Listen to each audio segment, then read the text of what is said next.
Well, the conversation continues about data centers here in the city of Indianapolis, and the council just approved, or the process is going through for another data center. That's got some of the natives all riled up. So to talk about this is our good friend Michael Paul Hart, District 20, over on the east side of town, parts of Warren Township, and I'll say the northern part of Franklin Township. So, Michael, my friend, thank you for joining us. By the way, this conversation is done via Zoom, brought to you by Data Center. Always happy to be here and just glad to be able to talk about it and what's been going on and give people an update. So give us an update. Where are we with the proposed data center on the east side of town? Certainly. So, what I always like to go at is the process, right? And this is a long process. And this first piece that passed last Thursday was with a body called the hearing examiner, which is a person who's appointed by the MDC to make a recommendation to the MDC, which is our And the MDC is the metropolitan. Metropolitan Development Commission, just so people know. Exactly. And that body is an appointed body, and we can talk about that in a second. So anyway, this person hears the petition, right? So the petition comes from the people that want to build the data center, and then there's a group of people who don't want the data center. They're called the remonstrators.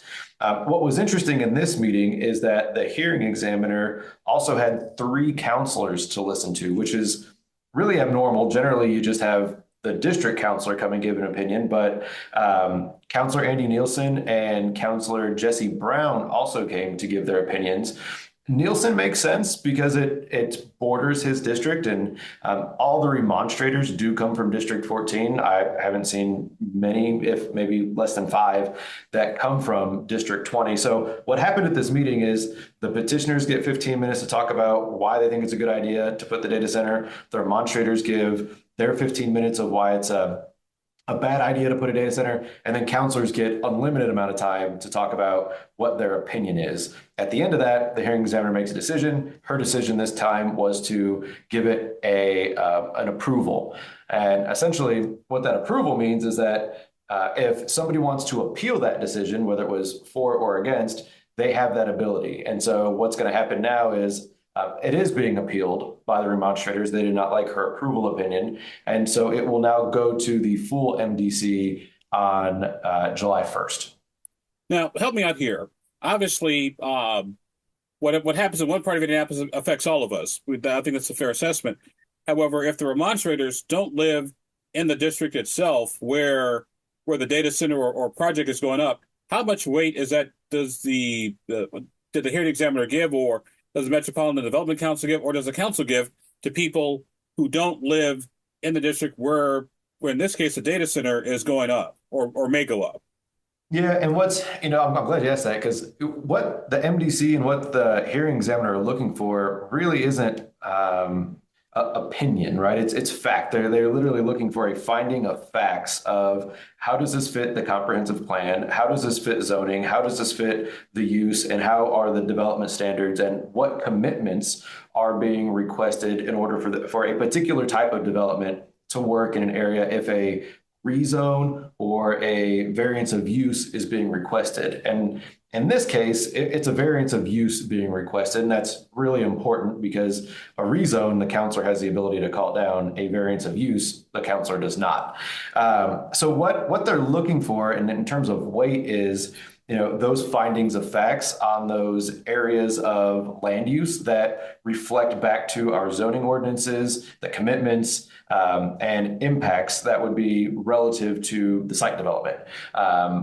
When it comes to things of speculation, my understanding is they're not taking any consideration of that because it's not part of the fact finding. So when, I've heard people, and it didn't happen this time, but I've heard people say, data centers are laundering cryptocurrency, right? That's something that they're going to hear and they're not going to really give a whole lot of weight to because that's not impactful on the land use case itself. Our guest in the room today is Michael Paul Hart, City County Council District 20, where a proposed data center is going up in the Martindale-Brightwood neighborhood. And so we're talking to Michael about sort of the process, what happened this past week at the Indianapolis City County Council level, and what's going ahead. Michael, let's look at some of the arguments that the remonstrators had. What arguments did they make to the hearing officer that the hearing officer said, no, I understand where you guys are coming from, but the project's still getting approved at this level? So one thing you mentioned, Martindale Brightwood. This is not. This is not that. This is not Okay. Martindale Brightwood. This one's in Eastgate. Is where this data center is being proposed, which is interesting because All data centers look alike to me. So there we go. um, so why that is interesting in Eastgate is the folks that are remonstrating are from Irvington. Now these areas are pretty close to each other, but what their concerns are noise. It's the fuel from the generators. It's the amount of generators. So there's a proposed up to 56 generators on the site. They have concerns of water usage, consumption, and this is a unique site because it was the old industrial Ford plant. They're concerned about the dirt. So the dirt does have contaminants from the old use of Ford, and they're concerned about that dust being spread around. And these are the right things to bring up, right? And these are the things that have to be paired with commitments. And to this date, they've been, I think they've been had some conversations with the attorneys that are representing the petitioners, but to this date, I don't know that they've requested any commitments. Not to say that commitments have not been a part of this process. I have been working with another resident who I worked with during the Google data center remonstrance on creating a set of commitments for this development that address these things, that address the noise, that address the water, the dust, and all of those things. So it's the standard concerns for the most part on what's coming up from the remonstrators. But what's interesting to note about this case is that, this is the second data center I've gone through where the first one was Google and it was a monstrosity in a heavy residential area. This one is smaller inside of a industrial area. So all around, I'd already mentioned this was the old Ford plant where 6,000 people worked and manufactured, vehicle components. But around it, there's already all sorts of metal recycling, scrap yards, logistics centers, thousands of truck bays. I mean, thousands of trucks are in this place in and every day. So it's not new to industrial activity. It's zoned I3, so it's used to medium use industrial use. So a lot of the concerns that they have are already things that are already happening. So, when I was talking to the hearing examiner, that was the major observations I had to their concerns is that we need to make sure that there's commitments for all these concerns if the petition moves forward. But at the same time, these things already exist. They moved in when they existed, or they may have. But then there's also a school that they had some concern about. There's an Irvington Elementary School just north of the site. But, I raised the point to the hearing examiner as well that school moved in 2002, and the Ford plant didn't stop operations until 2011. So the school also moved into a known industrial site when it started its operations. And the question I had for the hearing examiner is that I'm asking myself is, does this petition add more intensity of a development type than everything else around it? And at the time, I can't see that it does. But that's what she had to consider, and that's what their job is to do. But the other part that's important for me as a counselor is what are the financial aspects of this project? Because there are tax abatements, there are community impact payments, there is a TIF district in the area, and all those things can go towards reinvestments into the community. Our guest on the program today, Michael Paul Hart, City County Councilor, District 20, over in the east side of town, Warren Franklin Township. Talk about a proposed data center in the Eastgate area, not Martindale Brightwood. But once again, you've seen one data center, you've basically seen them all. Well, technically, no, because data centers come in all shapes and sizes and colors. So, Mike, we appreciate you being with us on the program today. When we talk about sort of the data centers overall, and by the way, your background is in the tech universe, so you bring certain amount of expertise to all this. One thing, I was having a conversation today with someone at a lunch event up in Lawrence. We were talking about sort of the whole data center matters, and he had an interesting question. Like, do data centers need all this space right now? But as technology advances, things get smaller and smaller and smaller over time. So it's not like you have a data center, in your hand, even though technically your cell phone is a data, your smartphone is sort of a mini data center. Are we looking at maybe sort of too much space right now for data centers when all they're going to do is just get smaller and smaller and smaller over time?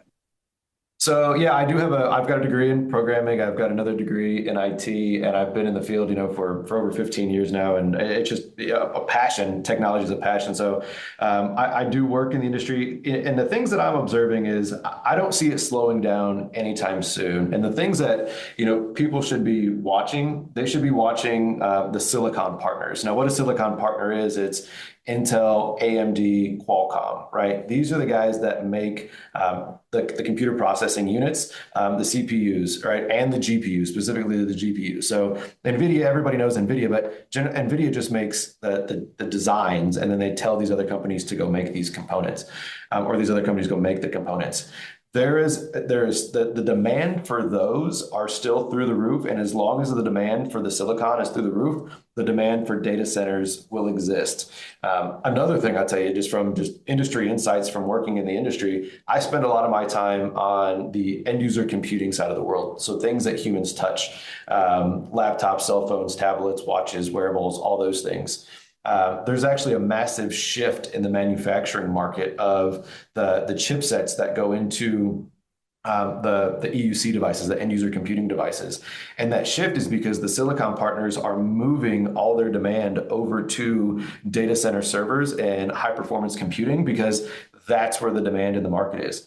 And we're only at the very beginning of this phase. And so we're at the beginning with some major names that people know: Meta, X, Facebook, Amazon, Google. Like, these are the big guys that are really building out and building a scale. And there's a lot of private equity behind that too. But those are the big guys building a lot of it. And they're selling their space to a lot of these tools that people are using today, like Claude, Anthropic, OpenAI, and like the ChatGPTs, right? And so what's going to happen next is, and we're still a while before what happens next, is we start looking at what's considered the enterprise space. And the enterprise space is all those applications that we generally use in our day-to-day, and you start seeing AI features come up. So if you use Canva, right, you see like this magic background remover, or if you use maybe like a QuickBooks, there's an auto reconciliation feature that's backed by AI, right? As these applications that we use in our daily lives more and more often, they're going to start adding these AI features. That's the enterprise expansion. And as that expands, that's where we're going to see more use. And then it's going to, there's more uses continue to go down, and I'll save that for later. But I don't see the industry slowing down. There is still, there's always a concern on a boom or a bust. I won't say that's not part of conversations that do happen when we do forecast planning. It is a real conversation to be had, but right now we're still on the bullish side of boom, where I still see a lot of opportunity. So when we see the development, I'm not a fan of speculative development, but a lot of these that I'm seeing, I haven't seen one that hasn't filled out quickly and efficiently, and I think that's going to be the trend for the given future. On the other side of the coin, to your point though, I do see technology getting better and getting more efficient. And ideally, what happens in that case is that we use a lot less electricity to run these things, and we're more efficient in the concerns that I have the most of, which is our utility rates. So in other words, it's like the old Iron Man cartoon. He starts as the big, bulky, kind of yellow suit in the cave in Afghanistan, but then, lo and behold, it's like, Mach 12 that can go through outer space. Precisely. Yeah, exactly. I mean, IBM's like first mainframe computer down to your cell phone today, right? Prime examples of the amount of reduction in size and the advancements of computational activity is vast. So I think we'll get better. We might not need as much space, but people will still find a use for the space. There's no doubt about that. They'll just get more in the same amount of space, and then they'll probably slow down building them as time goes on. Michael Paul Hart with us for a few more minutes on the program today. Michael, City County Councilor, District 20, talking about the proposed data center in the Eastgate area over on the east side of town, not to be confused with one in the Martindale-Brightwood area. Michael, something else I thought was interesting in this whole data center discussion are the moratoriums that a lot of Indiana communities are putting on data centers. This week, Boone County put a moratorium in on new data centers for a year. Is that something the city council? I think the city council had possibly looked at a moratorium, but that went south. Yeah, so I wrote public opinion on this in some of the Indianapolis publications. Ultimately, I'm not supportive of a moratorium because I think you learn from the experience, right? I learned from the Google experience. We learned from the Martindale and all the other ones that come through the city. You get better on, right? Our IEDI is getting better at understanding what they're going to do to score these different projects that come through, right? We have a better understanding of what type of development standards should be the standard as we're going through the process for updating our zoning book. We learn from the experience, and that's the primary reason I'm opposed. Now, what happened in the city of Indianapolis is political theater by basically Councilor Brown, who put together a special resolution urging the MDC to have a moratorium on data centers, which it means absolutely nothing, right? Like, what is a special resolution? A special resolution is it's meant for honoring a basketball team, right? Or a business that's hit 20 years or 30 years or just an achievement mark in the city, or an individual who's, excelled in something or another, a Boy Scout troop, right?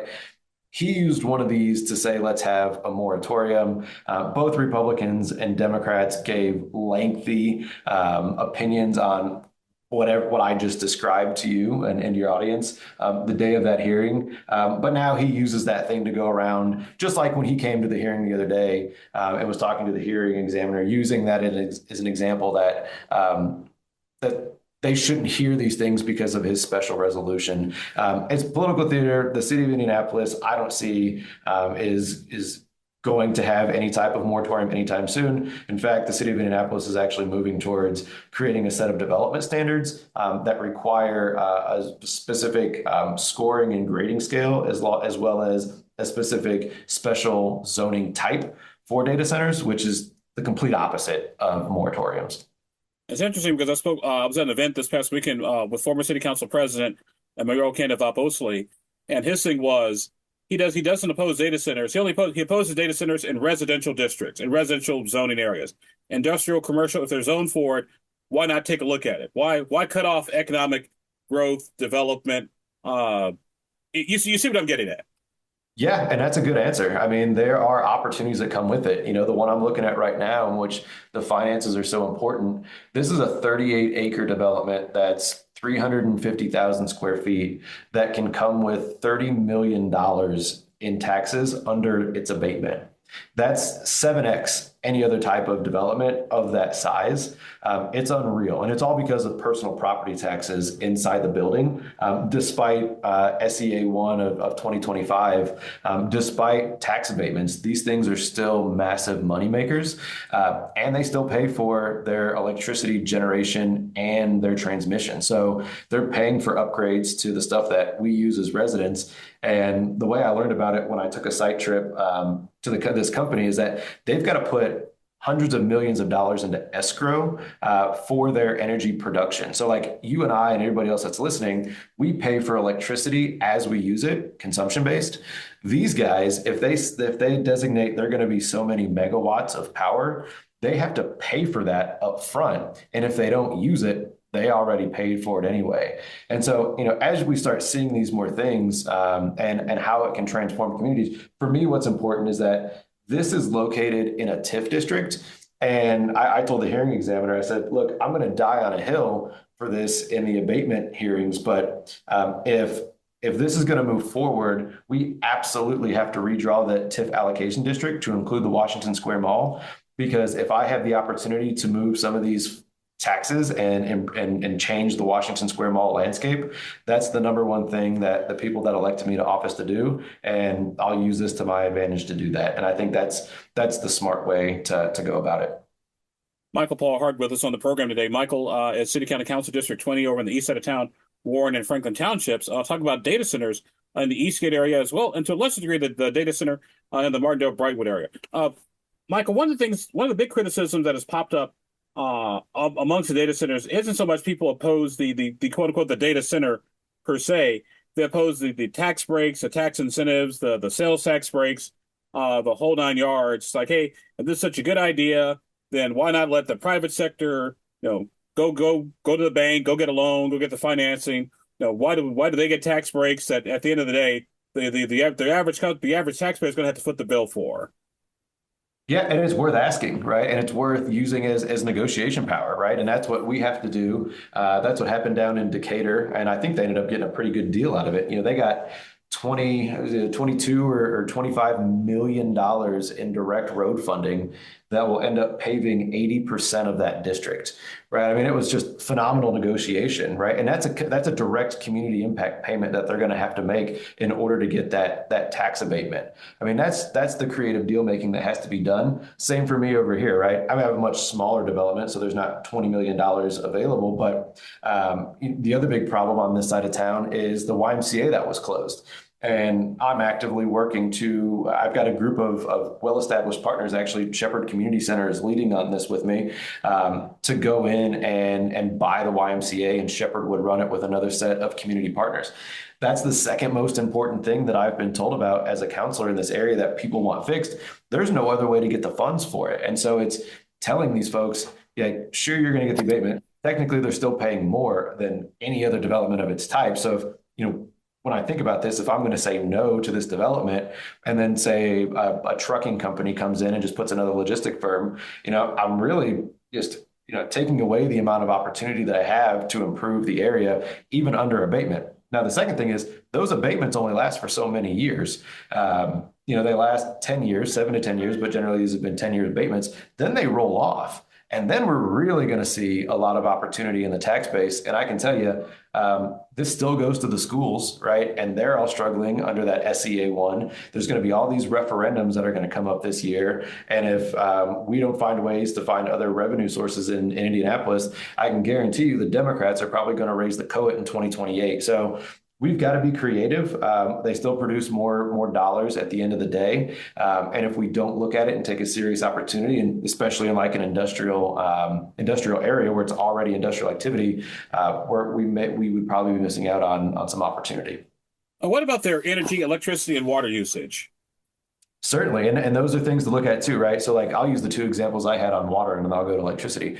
On water, when I had Google, they wanted to use an open loop system. So that meant that was just a constant flow of water in and out. They were telling me they wanted 1 million gallons of water per day per building. They were going to have 4 buildings. So they wanted to use 4 million gallons of water per day.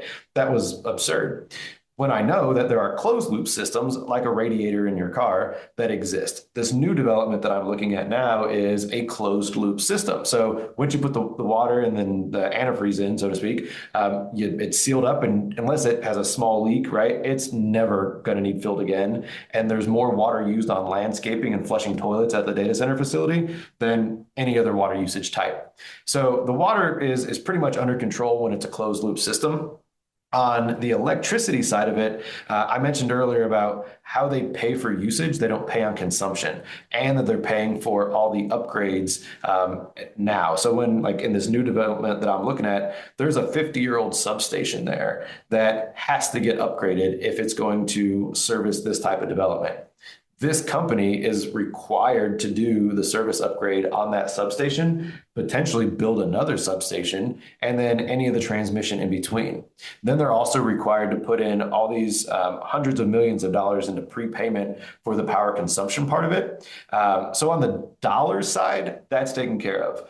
On the environmental side, there is a good argument out there that, well, you're going to have to burn more coal or burn more natural gas, and that's just going to take more power, and that's bad for the environment, right? And that is a true statement. So I think there's nuances to a lot of the development types. They're not all the same. They're not all the same technology, but all those things have to be considered by the MDC, by the hearing examiner, by the constituents and the representative, putting commitments together to make sure that it's a well thought out development at the end of the day.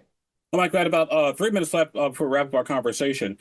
This week, an ethics complaint was filed against you by a citizen saying that the company you work for is kind of in the data center business. You have a financial stake in all that.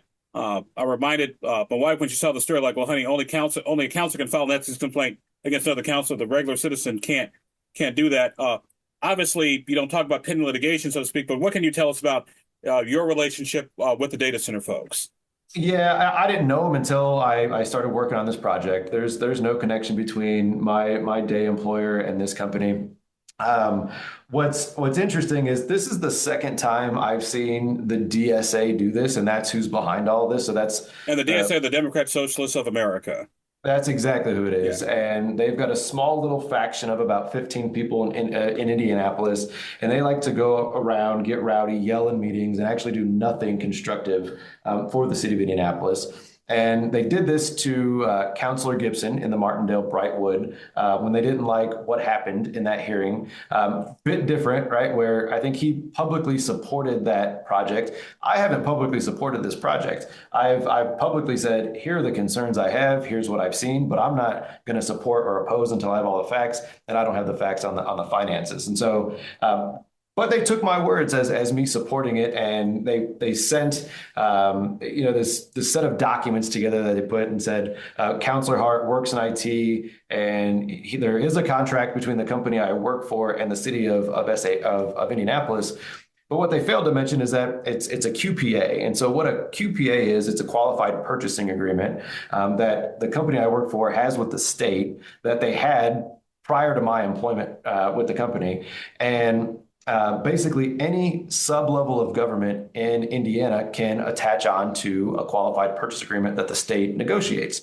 And so what the city did is they said, okay, well, if we can get, products at a discounted rate by buying them from them, we'll agree to that. And so the city basically signed their own motion to go into an agreement to be able to purchase from the QPA, which is up to $6 million. But to date, I've got some conversations going back and forth with the controller to see how much they've actually spent.